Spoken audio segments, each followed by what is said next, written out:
कि अगर किसानों को लगता है कि नहीं इनका कोई साथ देगा तो ये गलत है। आप इतिहास उठा के पढ़िएगा, पूरा का पूरा हमने इतिहास की किताब में जो लिखा है, अभी जस्ट किसानों के लिए इतिहास की किताब लिखी, इसमें सिंधु सभ्यता से लेकर और आजादी के बाद तक की दुनिया की हर जगह कब कब किसानों को दबाया गया, चाहे वो रैयतवाड़ी व्यवस्था हो, चाहे वो महालवाड़ी व्यवस्था हो, चाहे अस्थाई बंदोबस्त हो, कोई भी कानून हो, तीन कठिया पद्धति हो, चाहे नील जमींदारों को हो, जब से किसान रहे हैं इन पर अत्याचार हुआ है। रीजन क्या है कि ज्यादातर किसान जो है वो शिक्षित नहीं है, लेकिन अब किसान शिक्षित हो रहे हैं, ये जरूरी है। देखिए आपको एक सीधी सी बात बताते हैं, दुनिया में अधिकार कभी मांगने से नहीं मिला है, इसे छीनना पड़ता है। आप किसान लोगों से हम कहते हैं कि आप सरकार के आगे जाइएगा, कुछ नहीं मिलने वाला है आपको, चाहे कोई भी सरकार हो। अगर आपको भारत में अलग अलग राज्यों में अलग अलग सरकार है, चाहे वो पूर्वोत्तर भारत हो, बंगाल हो या साउथ में हो, कहीं पे भी आप किसान कहीं का खुश नहीं है। किसानों को, सरकार को या हम जनता को अपनी हैसियत दिखानी पड़ेगी। एक बार किसान भाई, इस बार जो गेहूं बो रहे हो ना, अपनी जरूरत का गेहूं बो, उससे ज्यादा बो ही नहीं। मतलब एकदम क्राइसिस ला दो हिंदुस्तान में, गेहूं खत्म हो जाए यहाँ पर। मतलब जो आपके परिवार की जरूरत है वो गेहूं आप बोइए, एक्स्ट्रा हो गया ना तो उसको धरती माँ में ही गाड़ दो कि भैया धरती माँ ने आपने दिया था गेहूं, इस बार आप रख लीजिए। इतना हम गारंटी करते हैं कि कोई किसान मरेगा नहीं, क्योंकि ऊपर वाले का वरदान है कि अकाल पड़ने के बावजूद भी किसान अपना परिवार पाल ले जाएगा। और उतने में इतना किसानों में हिम्मत होती है ना कि एक टाइम खा के वो रह सकते।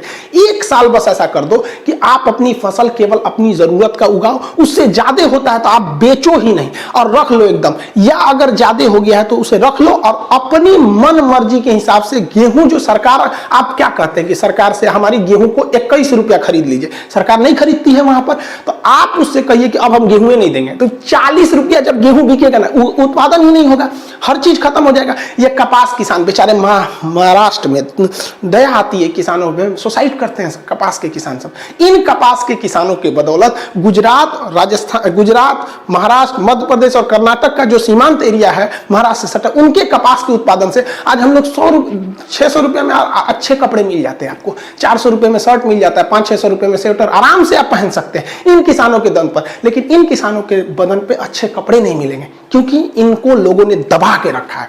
अब वक्त आ गया है कि ये लोगों को दबा दे। यहाँ पर जिस दिन ये कपास उगाना छोड़ देगा ना, उस दिन यही शर्ट जो 400 रुपए में मिलता है, अब वो मिलेगा आपको 2500 रुपए में। जो गेहूं आपको 18 रुपए किलो मिल जाता है, वो 55 रुपया मिलेगा।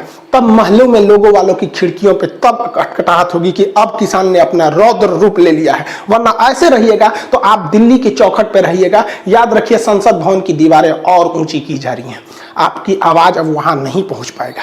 ये ऊंचाई तो अंग्रेजों की थी जो 1927 में बनाई गई थी, लेकिन अब जो सेंट्रल विस्टा संसद भवन बह रहा है वहां इतना ऊंचा है कि हम किसानों और मजदूरों और गरीबों की आवाज अंदर बैठे लोगों की कानों तक नहीं पहुंच सकती है। इसलिए अब आपको मजबूर करना पड़ेगा कि सरकार या अमीर लोग या बड़े बड़े कॉर्पोरेट लोग आपके दरवाजे पर आए और कहे कि हे अन्नदाता, अब आप किसान उगाइए अपनी फसल और हम आपकी बात को मानने के लिए तैयार हैं।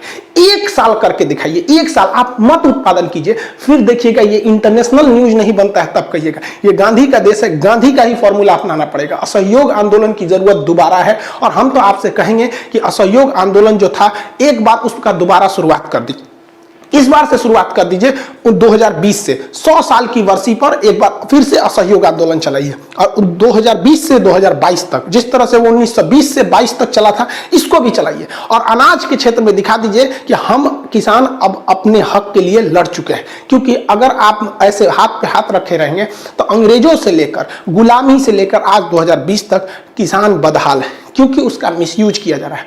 आप सजग होइए, वरना आपकी फसल को कभी भी उचित मूल्य नहीं दिए जाएंगे। अगर आपको विश्वास नहीं है ना तो आप देखिए, आप खुद से जरा सोचिए कि ये जो कृष्ण भगवान थे, बांसुरी बजाने वाले कन्हैया जो इतने शरीफ थे, क्या अगर लोगों को मनाने से लोग मान जाते तो ये महाभारत होने देते?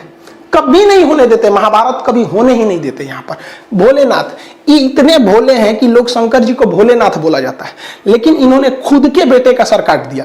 वो अलग बात था कि फिर से उनका सर जोड़ा गया, तब वो गजानंद हो गए गणेश जी वहां पर। लेकिन एक पराकाष्ठा होती है जो ये लोग खुल के थोड़ी कहेंगे कि तू कुछ भी कर दे, लेकिन ये दिखाना चाहते हैं कि हर चीज का एक लेवल होता है। ये क्या कोई धर्मों में सीधे नहीं ना बोल देगा ऐसे कर दो। वो दिखाना चाहते हैं कि एक लेवल तक बर्दाश्त कीजिए, उसके बाद आपके बर्दाश्त की सीमा पार हो जाती है। तो अब बर्दाश्त की सीमा पार हो गई है। अब किसानों को अपना रौद्र रूप दिखाना पड़ेगा और एक बार भारत सरकार को या फिर किसी भी राज्य सरकार या बड़े बड़े अमीरों को जो शादी ब्याह में डेक का डेक खाना बर्बाद करते हैं ना, उनको उन्होंने हैसियत दिखानी पड़ेगी कि जिस दिन ये अन्नदाता अपनी जिद पर आ जाएगा, फिर उस दिन भूखमरी होने लगेगी। यहाँ पर आप जितने किसान यूनियन वाले, हम सबसे कहते हैं, देखिए हमारी बात ज्यादा किसानों तक नहीं पहुंच पाएगी, तो किसान यूनियन वाले एक बार यूनियन बनाओ, अपनी जरूरत का अनाज केवल 2 साल उत्पादित करो। 2 साल में वो हाहाकार मच जाएगा जिसका कोई हद नहीं। और कोई भी सरकार हो आपकी बात तभी सुनेगी जब उसे डर हो जाए कि नहीं मेरी सरकार चल जाएगी। और जब महंगाई भयानक बढ़ेगी ना, तब लोगों को समझ में आएगा भाई साहब इस दिल्ली में इनकी बातों को नहीं माना गया था। दिल्ली में आपका चलेगा और खेत में इनका चलेगा। दिल्ली में कोई आपसे नहीं जीत सकता है और खेत में कोई किसान से नहीं जीत सकता है। जय जवान जय किसान।